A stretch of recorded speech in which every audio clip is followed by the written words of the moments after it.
gostaria primeiramente de agradecer o convite, né?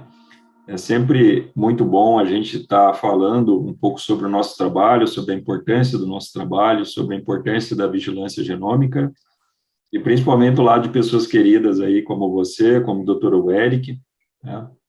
E a gente poder aqui discorrer, né? E chamar a atenção, né? Para que, como que nós chegamos até aqui, né? Quais as causas que trouxeram, né? A ocorrência dessa pandemia, né? E quais os riscos, né, que a gente corre, né, para a ocorrência de outras pandemias, né, no futuro próximo, né? Nós tivemos aí nos últimos 20 anos uma sequência, né, começando lá com o SARS-CoV-1, né, nós tivemos H5N1, H1N1, o MERS-CoV, Ebola, Zika e agora o SARS-CoV-2, né? Então, é uma sequência de epidemias e pandemias que coloca o mundo todo em alerta, né? E, felizmente, a gente tem ferramentas, né, para lidar com isso aí e tentar controlar a pandemia. Então, mais uma vez, muito obrigado, Beth. Eu vou me apresentar brevemente antes de começar. Então, meu nome é Fabrício Campos. Atualmente, eu sou professor na Universidade Federal Tocantins, né? Eu sempre me apresento como virologista, né? Eu sou membro ativo da Sociedade Brasileira de Virologia, né? Assim como a Sociedade Brasileira de Análises Clínicas, né? Elas têm uma importância muito grande ao congregar profissionais, né, de áreas afins, né, e que defendem e representam aquela área, né? Os virologistas, por estarmos vivendo a pandemia causada por um vírus, né, eles estão agora, né, foram colocados, então, né, contra a parede, vamos dizer assim, para responder rapidamente à sociedade. Eu acho que a gente vem cumprindo o nosso papel, né? Então, é um pouco disso que a gente vai tentar mostrar aqui, né? Em relação à minha formação, né, eu fiz graduação em medicina veterinária, mestrado em microbiologia e doutorado em ciências veterinárias, e tenho também um pós-doutorado em virologia. Mas toda a minha formação, ela sempre foi focada com vírus. Eu trabalhei com diagnóstico de vírus, né, então padronização de metadiagnóstico. Depois eu trabalhei testando, né, uma vacina, né, do doutorado, e aí no pós-doutorado eu trabalhei já com metagenômica, mas sempre relacionado a vírus, né? Eu costumo dizer que já faz uns 20 anos que eu estou envolvido, né, com a virologia, tá? E é muito satisfatório trabalhar com vírus. Isso que está acontecendo agora, a gente já está alertando há muito tempo. Primeiramente, eu agradeço o convite que foi feito para participar da semana das análises clínicas, né? Fiquei bastante feliz com o convite quando a Maria Elizabeth fez, para a gente poder falar um pouquinho do nosso trabalho aí. Meu nome é o Eric, eu estou trabalhando atualmente em conjunto com o professor Fabrício, dentro do contexto, né, de um projeto que é de sequenciamento de genomas de SARS-CoV-2.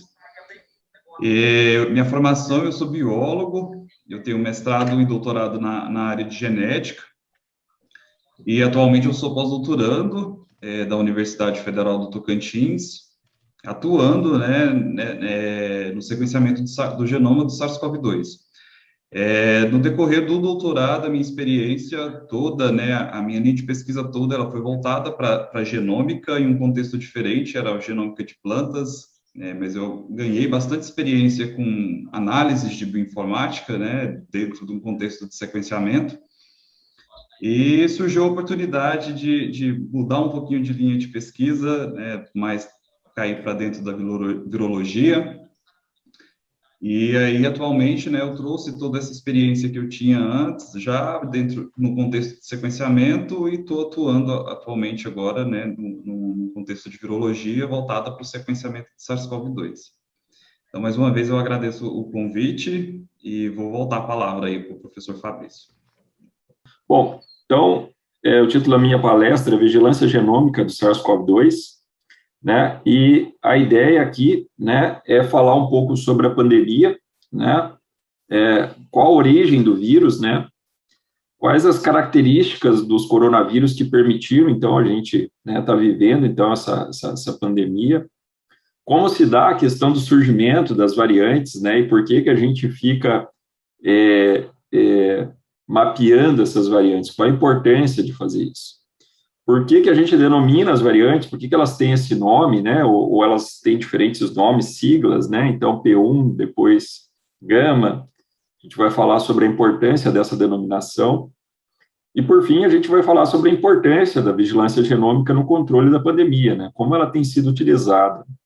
E aí a gente já finaliza essa apresentação com a continuidade da apresentação do Dr. Eric, que ele vai explicar como isso é feito na prática, né. Então, vamos lá, né? Então, os coronavírus, né, há tempos eles já infectam, né, o ser humano e outros animais, né? Então, a gente tem aí como os principais reservatórios os morcegos, né? E não só os coronavírus, outros vírus como o Ebola, o Nipah também, né, se originaram a partir dos morcegos. Então, os morcegos, eles se representam, né, como mamíferos, com um grande reservatório de vírus. Está relacionado com a forma da resposta do sistema imune deles, que propicia, então, que eles fiquem como reservatório. Não que o morcego não chegue a adoecer, né, mas ele serve muito bem como reservatório e ele pode passar isso, então, para outros animais, que a gente chama de animais intermediários, né, e depois essa infecção chega para o homem. Esse processo de transmissão do vírus, né, de um animal reservatório para o homem, a gente chama de spillover, né, na verdade, não só para o homem, quando o vírus passa de uma espécie para o outro, ele dá esse salto de espécie, né, que os vírus têm uma coisa que é muito importante, que no geral, os vírus são espécies específicas. Então, quando o vírus consegue romper essa barreira da espécie, né, ele consegue infectar um novo hospedeiro, então esse processo é chamado de spillover, essa transposição, esse transbordamento, né, de um vírus para uma nova espécie, porque ele conseguiu, então, se ligar a esse receptor e infectar a célula. Provavelmente há um hospedeiro intermediário aqui, mas já está claro que foram os morcegos, né, que causaram, então, né, uma causa inicial do SARS-CoV-2. Isso está relacionado também com a forma de vida, né, do ser humano. Né, o homem cada vez mais invade o espaço dos animais e convive, né, próximo a esses animais. Isso também favorece, então, esse processo chamado spillover. Bom, especificamente, né, sobre a origem do SARS-CoV-2, os primeiros casos ocorreram, né, na China, lá em Wuhan, em dezembro, né, com suspeitas dos casos, né, os primeiros casos de pneumonia, 27 casos, né, de origem desconhecidas. Depois, né, em 9 de janeiro, a China já identifica, né, e anuncia o surto, né, os primeiros casos depois já de pessoas transmitindo, né, carreando o vírus, né, para outros países. 20 de janeiro é confirmada a transmissão humano-humano. 23 de janeiro, Wuhan já entrou em lockdown, né. 29 de janeiro, o vírus já estava espalhado por 34 províncias na China. No dia 30 de janeiro, né, a Organização Mundial da Saúde, ela decreta, então, uma emergência de saúde pública de preocupação internacional, né, quer dizer, estava claro que a gente ia viver, né, uma pandemia. No dia 28, ela aumenta esse risco para nível global, e aí a gente, né, já tem o estabelecimento da pandemia, praticamente em março, com vários países decretando, então, estado de sítio, né, inclusive aqui no Brasil, onde as atividades, então, muitas atividades foram interrompidas e a nossa vida mudou bruscamente, né. Então, por que isso aconteceu na China, né? A gente já falou a questão da importância, né, dos animais, né, essa proximidade entre animais e humanos, né, favorece. E por que a China? Bom, a China é, né, um país muito populoso, né? Então, essa proximidade entre as pessoas, e a gente está falando de um vírus respiratório, ela favorece, então, a transmissão de um vírus, né? Aqui, para um vírus, né, quando ele enxerga uma quantidade tão grande, né, de hospedeiros, assim, ele fala, opa, hoje eu vou me dar bem, que maravilha, né? Vou sair infectando todo mundo. Então, a China, ela tem essa facilidade, né?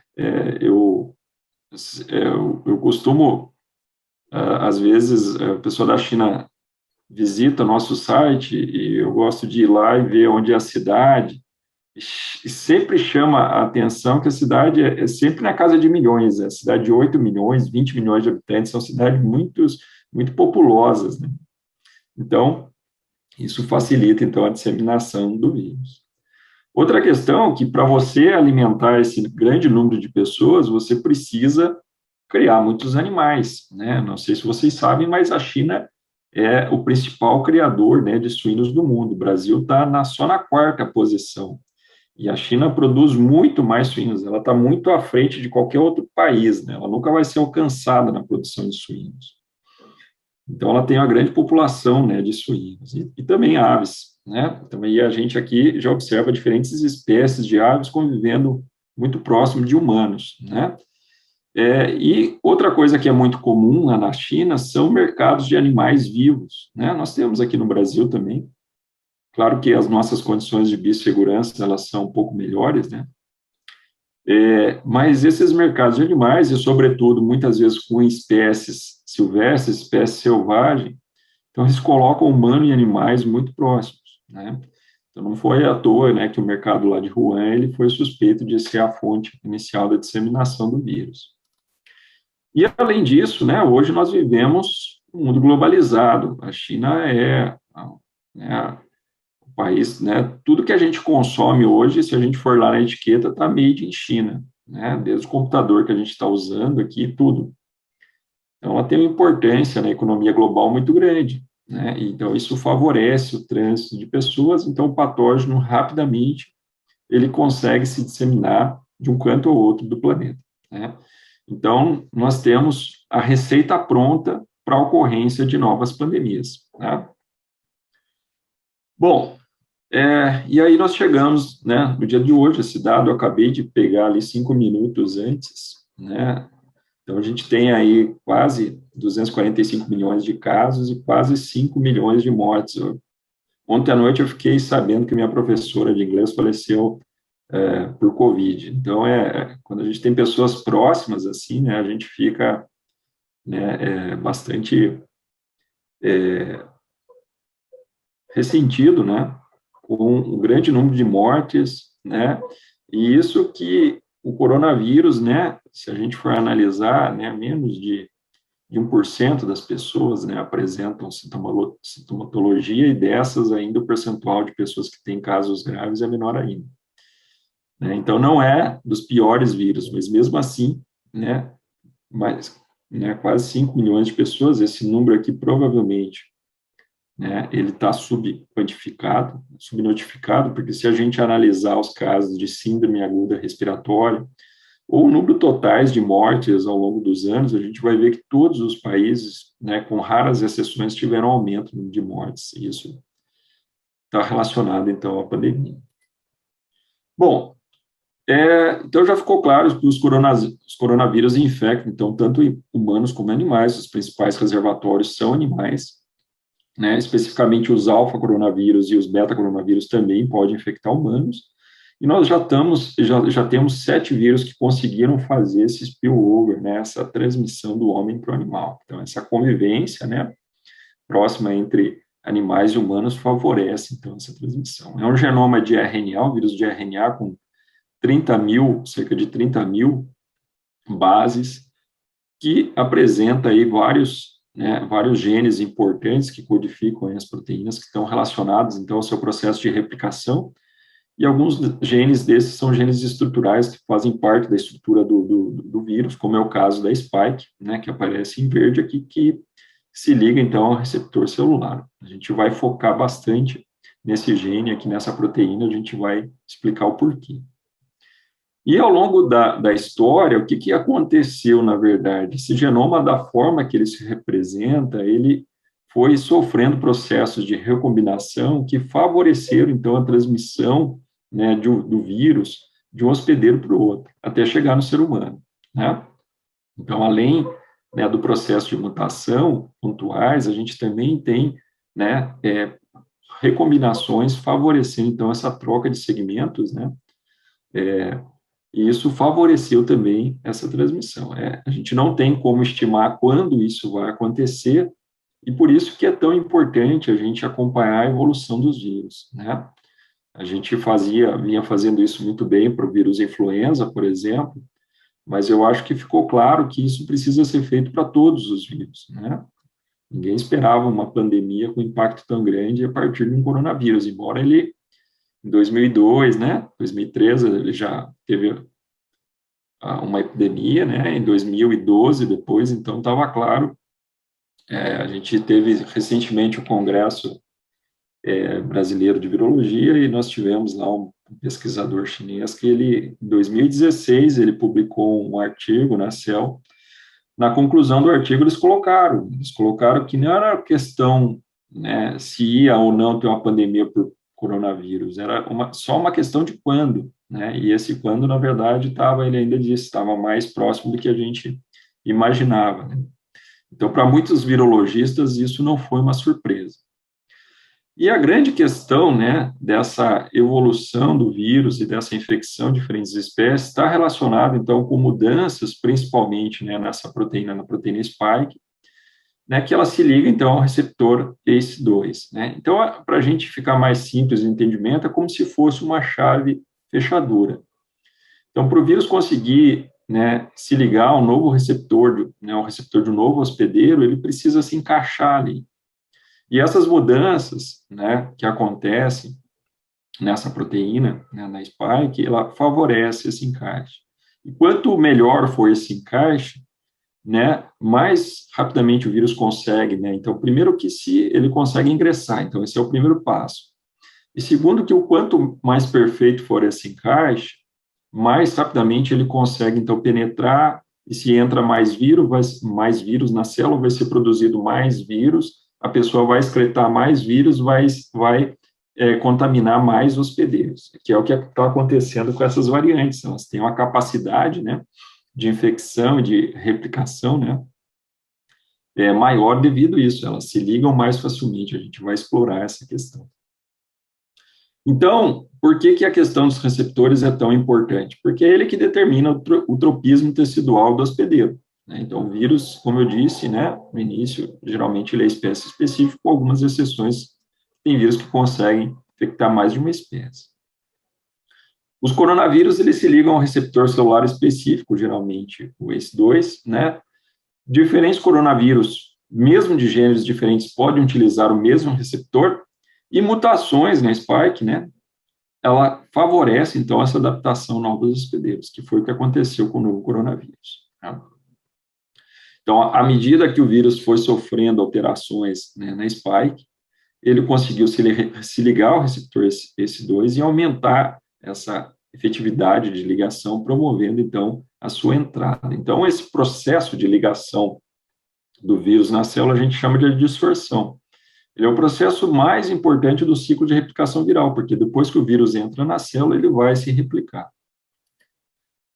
Bom, e o que favorece, então, essa ocorrência, né, para que o vírus consiga, então, mudar, né, o seu código genético e que isso reflita no seu fenótipo, ou seja, na conformação, então, dessa proteína spike para que ela consiga se ligar, então, ao receptor. Então, isso está relacionado, né, com a taxa de erro da RNA polimerase. Então, essa enzima, né, que copia o RNA viral, a RNA polimerase, ela tem uma taxa de erro relativamente alta, que favorece, então, a troca de nucleotídeos, a inserção, a deleção de novas bases. Então, isso muda o código genético viral, que muda a proteína produzida. Né? E se essa mutação for algo que traz uma vantagem para o vírus, ela vai ser perpetuada, é isso que acontece, né? Embora a gente, na verdade, a gente tem, não sei se dá para dizer, chamar de sorte, né? Mas felizmente, a RNA polimerase dos coronavírus, ela tem uma atividade que a gente chama de atividade de correção, a gente chama de proofreading. Então, ela consegue, quando ela adiciona o nucleotídeo errado, ela consegue retornar e corrigir esse erro. Então, a taxa de erro dela é menor. Então, felizmente, é um vírus que, comparado a outros vírus RNA, ele muta muito menos. Além da questão do erro da RNA polimerase, né, alguns genes dos coronavírus, eles eles são replicados novamente num processo que a gente chama de RNA subgenômico. Então, eles são copiados mais de uma vez.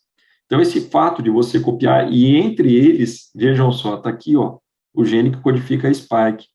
Então, esse fato de você copiar esse gene mais de uma vez, né, então o vírus ele produz a partir do seu genoma principal RNA subgenômicos, entre ele a spike, então ele copia essa sequência mais de uma vez. Então, isso também favorece a ocorrência de mutações, né?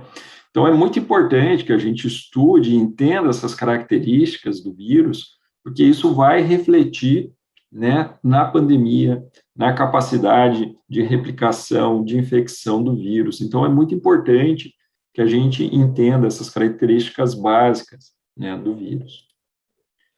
E aí, qual que é o reflexo disso na prática? É a maior transmissibilidade, o aumento da capacidade de replicação e o risco do escape vacinal, né? Visto que muitas vacinas aí são vacinas de subunidade, elas contêm só a spike. Então, se essa proteína muda muito, pode ser que a vacina perca eficácia. Então, esse é o risco. E por isso que a gente faz, então, um monitoramento dessas trocas de nucleotídeos, né? Que a gente pode chamar de SNP ou SNV, né? Variação de nucleotídeo único. A gente fica acompanhando essas trocas, né? Porque essas trocas, né, elas estão relacionadas a um ganho de função para o vírus. Então, por exemplo, a troca N501Y, né, então troca lá um aminoácido na posição 501 da spike, da proteína spike por Y, ele permite uma ligação mais específica ao receptor S2. Então, se ele se liga de maneira mais efetiva, vai entrar mais vírus, ele vai multiplicar mais rapidamente, vai excretar mais vírus, a pessoa vai conseguir infectar um número maior, né, de hospedeiros. É isso que acontece na prática. Essa deleção, na posição 69 e 70, permite evasão da resposta imune. Essa alteração P681H, também na spike, né, é um local de clivagem da furina, né, nas subunidades S1 e S2, um papel importante na ligação de células respiratórias e transmissão em modelos animais. Então, a gente mapeia essas mutações, né, e também testa o que cada uma dessas mutações, né, elas fazem na prática, né, com a replicação do vírus. Tá? Então, o primeiro passo, né, é a gente, né, acompanhar esse processo.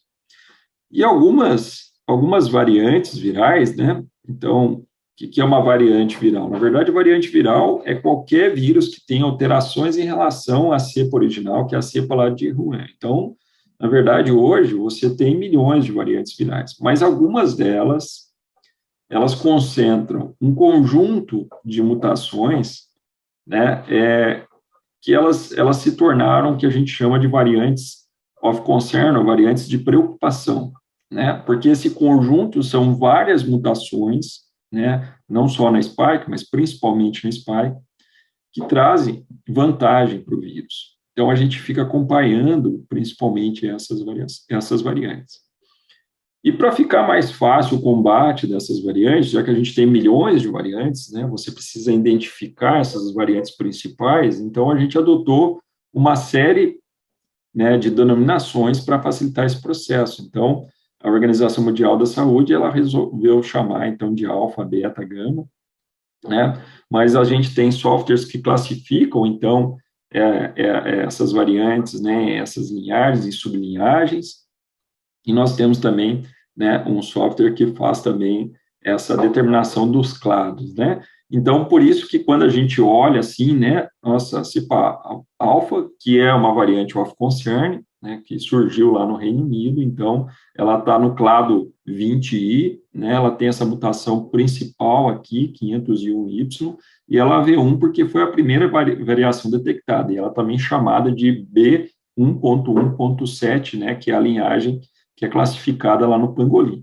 Então, obviamente que isso é um nome muito técnico, fica complicado para as pessoas entenderem, então por isso que a OMS ela resolveu chamar simplesmente de alfa. Mas essa denominação serve para a gente classificar, então, que a gente está falando dessa variante que surgiu lá no Reino Unido e que apresenta uma série de mutações que trazem, então, vantagens no seu processo de replicação e transmissão. Então, a gente tem vários sites aqui explicando em detalhes, né, o que são essas variantes of concern, né? Quais são as mutações que elas apresentam, o que esse conjunto de mutações, né, trouxe, né? Por que ele se fixou na população, né, viral? Porque ele trouxe, então, uma vantagem, né? Por que a gente tem essa dominação, né? Então, por exemplo, 20A, 20, né, eu falei ali, porque o 20 está relacionado, então, na verdade, né, é o ano, né, que ela apareceu e a letra, né, se é a primeira, né, que aparece, né? Então, tudo tem um porquê, né, na denominação do vírus. Essa não é uma denominação aleatória, ela segue uma série de critérios para poder ser, né, nomeado dessa maneira.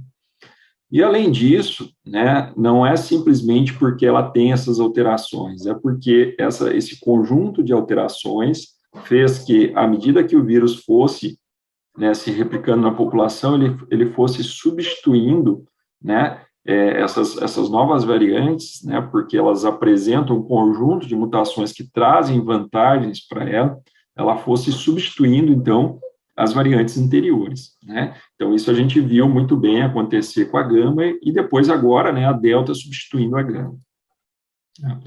E a gente consegue observar também que essas mudanças, né, na medida, então, por exemplo, uma das primeiras mutações, né, que surgiu, que foi a substituição do D por G614, ela apareceu e ela se fixou, né, porque ela traz uma vantagem, uma clara vantagem para o vírus, né?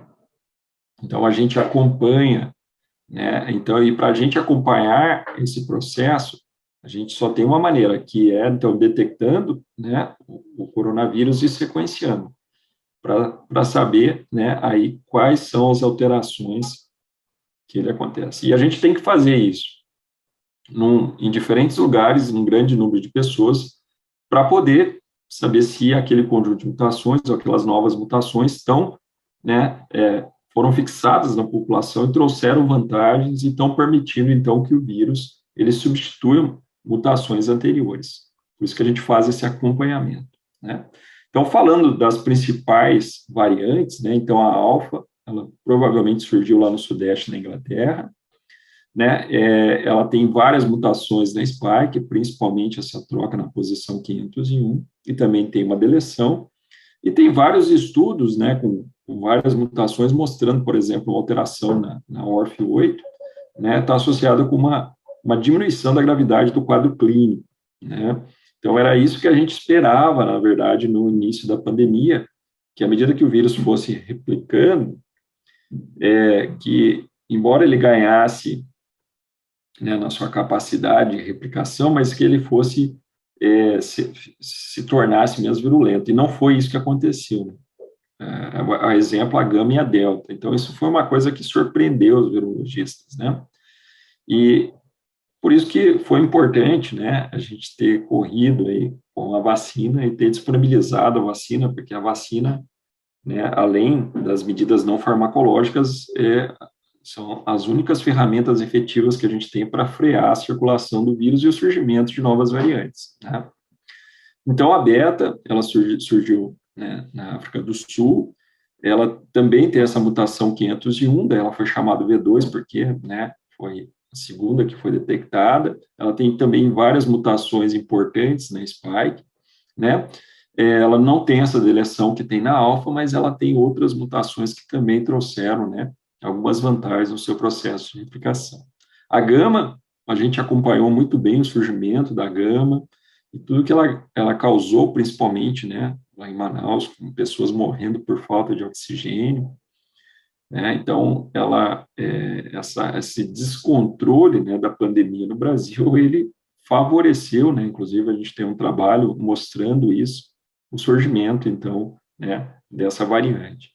Então, ela também tem essa mutação, né, na posição 501, e engraçado que ela foi identificada lá no Japão, primeiro de viajantes vindo do Brasil, depois ela foi identificada aqui, e a gente viu, né, ela se espalhar rapidamente por todo o país, e ela também tem uma série de mutações em spike que favorece, então, a sua replicação, a sua transmissão a novos hospedeiros.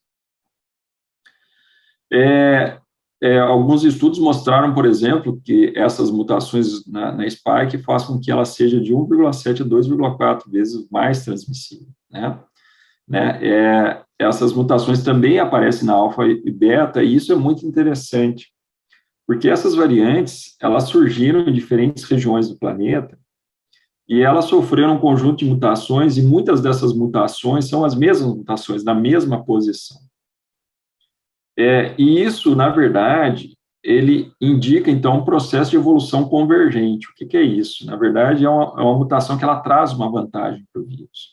E isso também deixa claro que não foi um vírus que foi criado no laboratório. Se fosse um vírus que tivesse sido criado no laboratório, ele já viria com essas alterações prontas, né?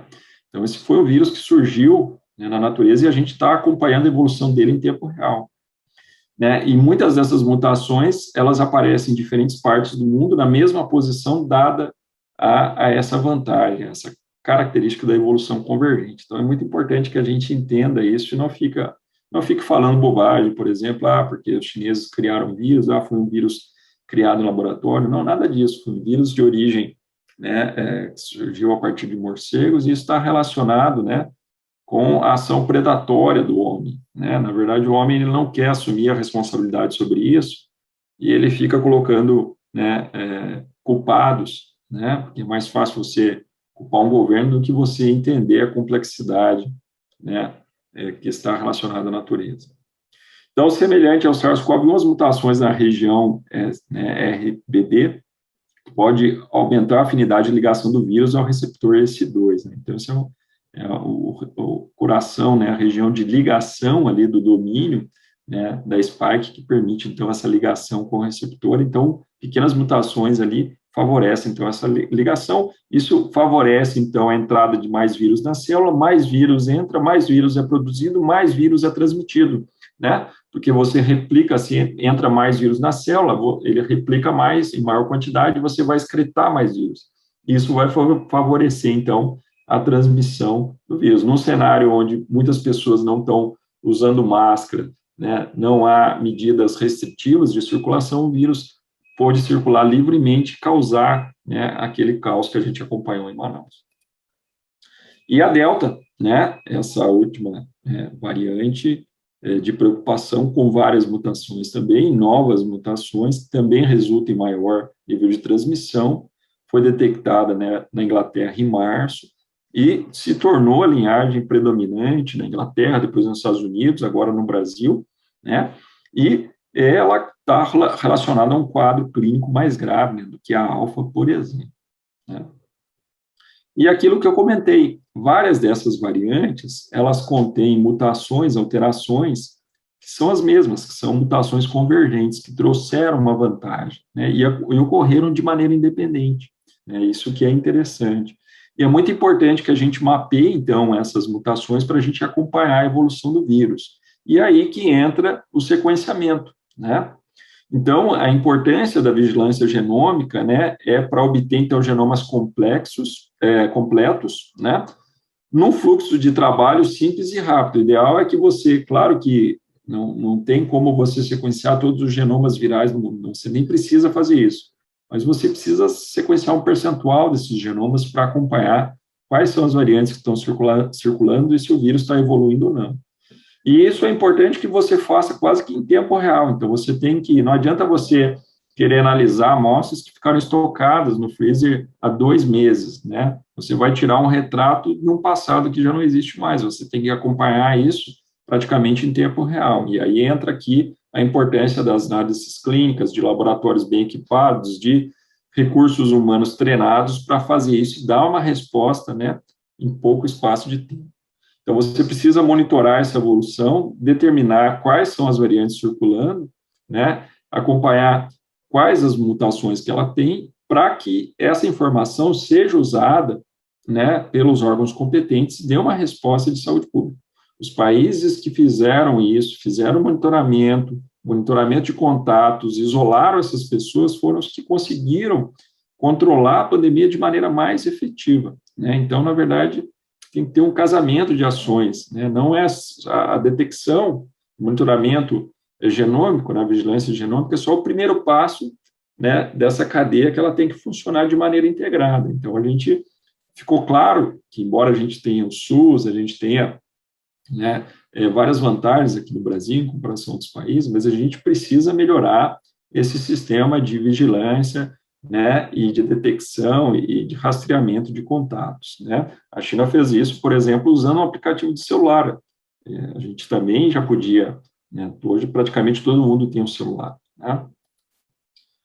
Bom, e essas informações, então, elas são depositadas no banco de dados, né, que é o GISAID, que é uma plataforma que inicialmente ela foi criada em 2008, né, para o depósito de sequências dos genomas do vírus influenza. O vírus influenza era o vírus até então mais sequenciado do mundo, juntamente com o HIV, e hoje o coronavírus, a gente tem quase mais de 4 milhões e 500 mil genomas, esse dado é de agora, ele já supera todos os outros vírus juntos, é o vírus mais sequenciado do mundo. Isso está sendo uma aula de virologia em tempo real, que a gente está tendo, né, a possibilidade de acompanhar a evolução viral em tempo real, e isso está sendo feito no mundo todo, né? E ter esse banco, essas informações disponíveis, permitam que qualquer cientista de qualquer parte do mundo possa acessar esses dados e saber se uma nova variante que surgiu lá na Austrália é parecida com a variante que surgiu aqui no Brasil, ou se tem as mesmas mutações. Então, por isso é importante, né, tornar essas informações públicas, e a partir daí a gente consegue, então, rastrear essas variantes, determinar a sua origem, né, e acompanhar também a sua evolução, né? Então, como o software, né, o NextString, permite fazer isso. E outra coisa que a gente pode fazer é transformar, então, esses dados brutos, né, em informações e publicar, como, por exemplo, nosso trabalho, onde nós fizemos uma análise, né, desde o começo da pandemia até junho, né, desse ano, mostrando, então, né, que o Brasil foi um hotspot para o surgimento de novas variantes, não só o Brasil, né, como a África do Sul, né, a Índia. Então, países que né, um descontrole da pandemia facilitar o surgimento de novas variantes, né? E esse é um artigo que ele teve um retorno muito interessante, ele ficou entre os mais acessados lá da revista, eu não sei se ainda está, né? E uma análise muito aprofundada que a gente fez baseado nesses dados que estavam disponíveis. Então, como conclusões e perspectivas, né? Então, o trabalho de vigilância genômica é fundamental para acompanhar a evolução viral em tempo real, juntamente com o rastreamento de casos, contatos e o distanciamento social, pode ajudar a evitar a disseminação de novas e conhecidas variantes. Nunca na história um genoma viral foi tão sequenciado de maneira simultânea no mundo, então isso está sendo uma aula de virologia em tempo real, né? Um sistema de compartilhamento de dados públicos é fundamental, porque isso dá suporte aos pesquisadores e permite a realização de pesquisas globais para que se teste, por exemplo, qual é a influência daquela mutação, né? E a pandemia impôs limites e mudou a nossa forma de viver e trabalhar, né? Então, é preciso sempre estar preparado para novas mudanças, né? Viver confinado, trabalhar com pessoas que você não conhece pessoalmente, desenvolver projetos em redes, se expor na mídia, tudo isso foram, né, novas formas de trabalhar, que todo mundo se viu, então, obrigado a segui-las, né, a se adaptar, né, e isso trouxe mudanças positivas, né, embora ficar confinado não é fácil esse processo, né. Hoje a gente vive, na verdade, a pandemia ainda não acabou, mas as pessoas estão vivendo como se a pandemia tivesse acabado, então daí a importância, né, de a gente implementar o passaporte vacinal e outras questões que a gente pode discutir no final depois. As tecnologias desenvolvidas para auxiliar o combate dessa pandemia, né, estão sendo úteis agora e serão úteis para as próximas pandemias. Com certeza a gente vai estar mais preparado. Bom, era isso, algumas sugestões de leitura, né, artigos que eu usei para me basear aqui para elaborar. Eu gostaria, então, de agradecer a atenção. Antes disso, eu quero deixar uma mensagem, né. Qualquer que seja o caminho no qual enveredemos, nosso destino está, né, ligado à ciência. É essencial a nós, para a simples sobrevivência, entender a ciência. Além disso, ela é deliciosa. A evolução se processa de forma tal que temos prazer em compreendê-la. Os que não entendem são mais prováveis, né, e os que a entendem são mais prováveis de sobreviverem. Carl Sagan disse isso lá em 1980, né, em que ele já estava, acho que, prevendo o futuro, né? Então, quem está ignorando a ciência agora tem uma chance muito menor de sobreviver né, do que aqueles que a entendem. Então, essa necessidade, né, de entender a ciência. Eu gostaria de agradecer, né, a todos, principalmente lá o pessoal do Lab Vintec, o pessoal do LACEN, que abriu as portas e permitiu que a gente faça esse trabalho.